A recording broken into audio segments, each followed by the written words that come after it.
දන්නවද ඒක ඇත්තක්? පාසල් ගුරුවරු දරුවන්ට දඬුවම් කරනවා. මම පාසල් ශිෂ්‍යාවක් කාලේ මමත් දඬුවම් වින්දා.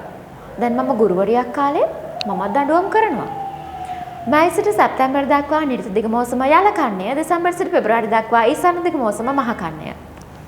මම පාසල් කාලයෙන් පස්සේ ඉගෙනගත්තු විෂයන් වෙනස් වුණා. මට උගන්වපු ගුරුවරු වෙනස් වුණා. ඉගෙනගත්තු මම පවා වෙනස් වුණා. කොටින්ම යල මහ කන්නවලට හරියට හුළඟ දීපු වැස්ස දීපු සබා දහම පවා වෙනස් වුණා. දැන් යල මහ කන්නවල ඒ මාසෙට හරියට වැස්ස වහින්නෙත් නැහැ. යල මහ කන්න ඒ හරියට දවසට වපුරන්නෙත් නැහැ, කුඹුරු කරන්නෙත් නැහැ, කන්න වගා කරන්නෙත් නැහැ. හැබැයි යල මහ කන්න ගැන මම ඉගෙනගත්තු ඒ විෂය කරුණු පිළිබඳ මගේ මතකය මම දන්නවා කවදාවත් මට අමතක වෙන්නේ නැහැ. එහෙම වුණේ පාසල් කාලයේදී මගේ ගුරුවරයෙක් මට දීපු දඬුවමක් හින්දා. ගුරුවරයා සර් ප්‍රශ්න අහගෙන එනවා. මගේ යාළුවෝ ටික ළමයි ටික ප්‍රශ්න වලට උත්තර දීගෙන යනවා. හැබැයි කලින් දවසේ සංගීත කාමරයට වෙලා මුළු දවසම ඉඳලා උගන්නපු පාඩම් කරගෙන එන්න කියපු කරුණු ගැන මේ ලෝකේ හසරක් අවබෝධයක් තිබුණ නැති මම පස්සේ දවසේදී පන්තියේදී ඇවිල්ලා මේ මොකද්ද මේ වෙන්නේ කියලා කලබලයට පුදුමයට සහ බියටපත් වුණා. හැබැයි මම ඒ ප්‍රශ්න අහන රටාව අඳුනගෙන ඒ රටාව අනුව මගෙන් අහන්න පුළුවන් ප්‍රශ්නේ මොකද්ද කියලා අනුමාන කරගෙන හිටියා. ඒ අනුමානයේ අනුව නම් මගෙන් අහන්න තිබුණු ප්‍රශ්නේ උනේ මහ කන්නය ගැන.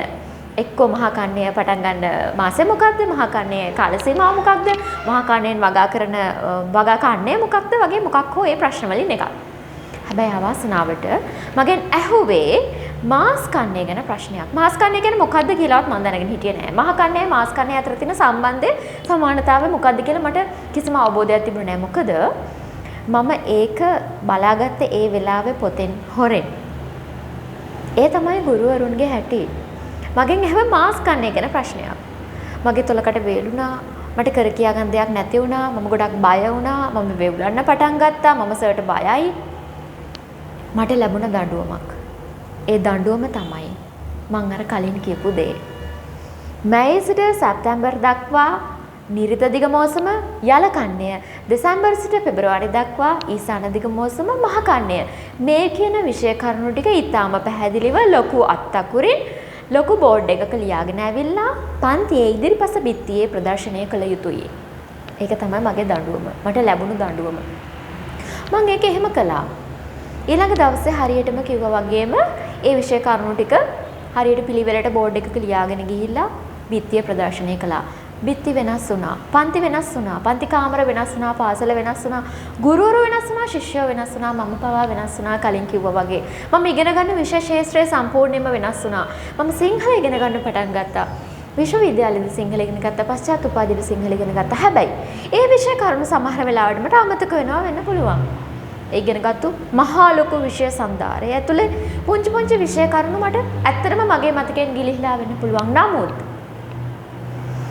යල මහ කන්න දෙක ගැන ඒ මතකය හැමදාමත් මගේ මතකයේ තාමත් තියෙනවා. එහෙම උනේ අර ආදරණීය ගුරුවරයා දීපු ආදරණීය දඬුවම නිසා. දඬුවම කියන්නේ ගහන එක විතරක් නෙවෙයි, පහර දෙන එක, කෝපයෙන් තරවටු කරන එක, බණින එක විතරක් නෙමෙයි කියලා මම එදා ඉගෙන ගත්තා. මම ගුරුවරයෙක් වෙච්ච අදත් ඒක ඉගෙන ගනිමින් ඉන්නවා. ඒක තමයි දඬුවම කියලා කියන්නේ. දඬුවමින් සාධනීයව ශිෂ්‍යයාව හික්මවන්න පුළුවන් වගේම අනාගතය වෙනුවෙන්, ඉදිරිය වෙනුවෙන්, ඒ ශිෂ්‍යයාගේ අනාගත පැවැත්ම වෙනුවෙන් ලබා දිය යුතු හොඳම දේ දඬුවම තුලින් ලබා දෙන්න පුළුවන්. ඒක මම ඉගෙන ගත්තා.